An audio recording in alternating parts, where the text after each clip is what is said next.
Let's get right to it. If you're gearing up to get your New York learner's permit, you are in the exact right place.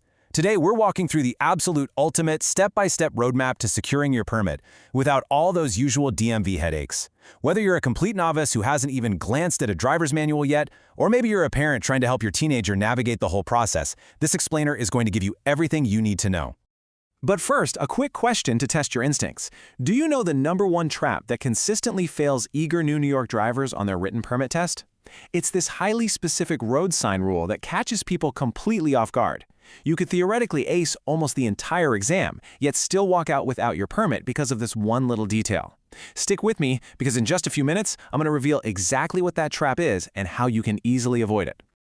Okay, let's dive into the agenda for today. 1. Eligibility and IDs. 2. Studying up. 3. The application. 4. Acing the test. And 5. Permit restrictions. Section 1. Eligibility and IDs, or proving exactly who you are. First things first, you have to be at least 16 years old to apply. Once you hit that milestone, you actually have a pretty big choice to make before you start gathering your paperwork. New York offers a standard permit, an enhanced permit, and a real ID permit. If you just want a standard permit, you only need to bring one proof of New York State residency. Easy enough, right? However, if you want an enhanced or real ID, which by the way are federally compliant for things like domestic flights, you're going to need 2 independent proofs of New York State residency, plus documentation proving your U.S. citizenship or lawful status, like an original birth certificate or a valid U.S. passport. Decide which one you want early so you can gather the exact right stack of papers before you leave the house. Now, aside from residency, New York uses a strict point system for proving your identity.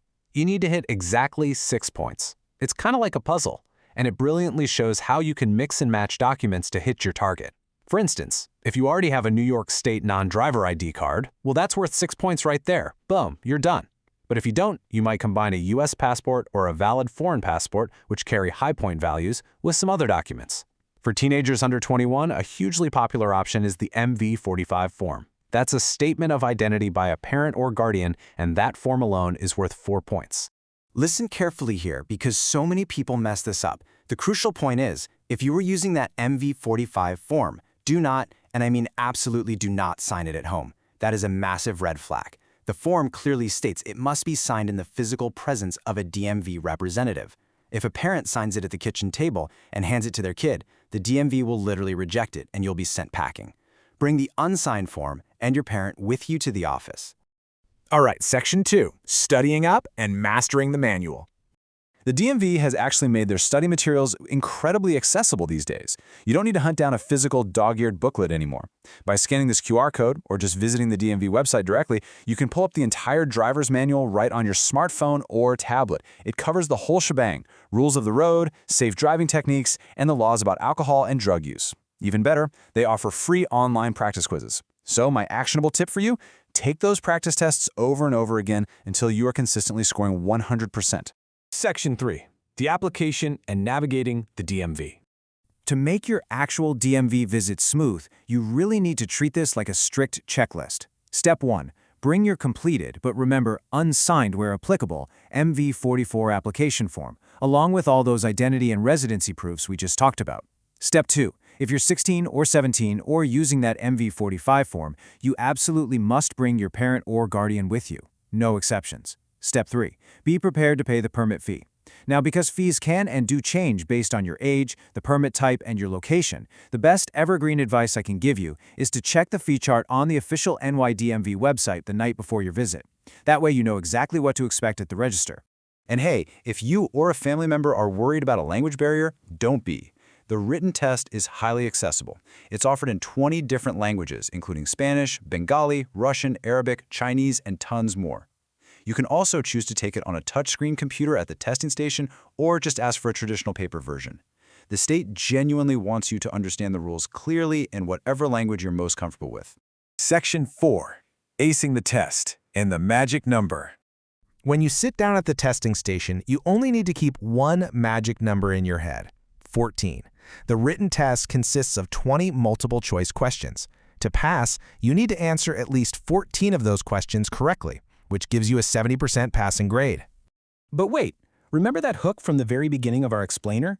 The trap that fails so many confident new drivers? Well, here is the payoff.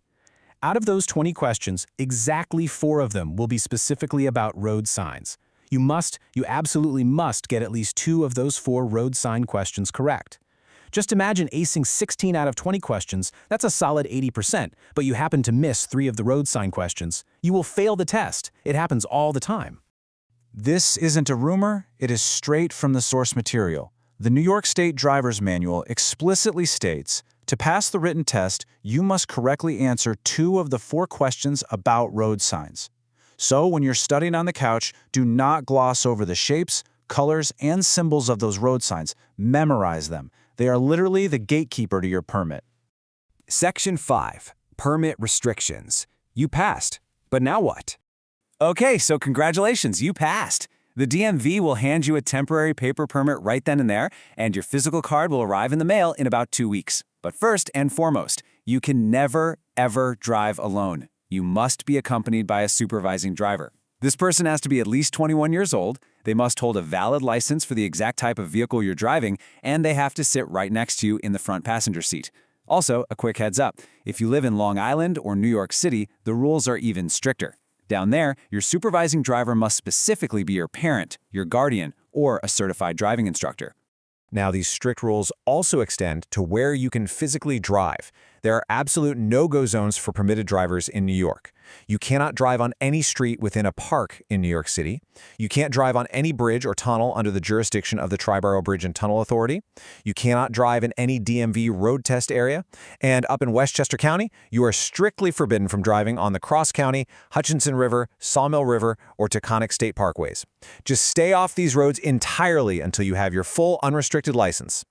Finally, we have to have a serious talk about how easily you can lose this brand new permit.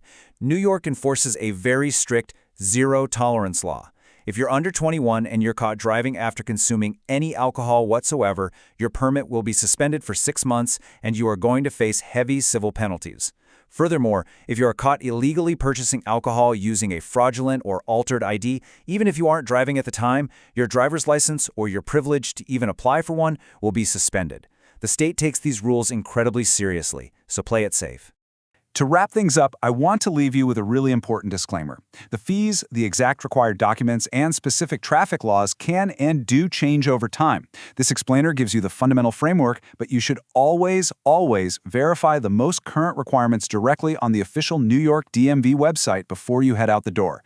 It makes you wonder, though, if you had to take the permit test today without studying, which tricky road sign rule do you think would trip you up the most?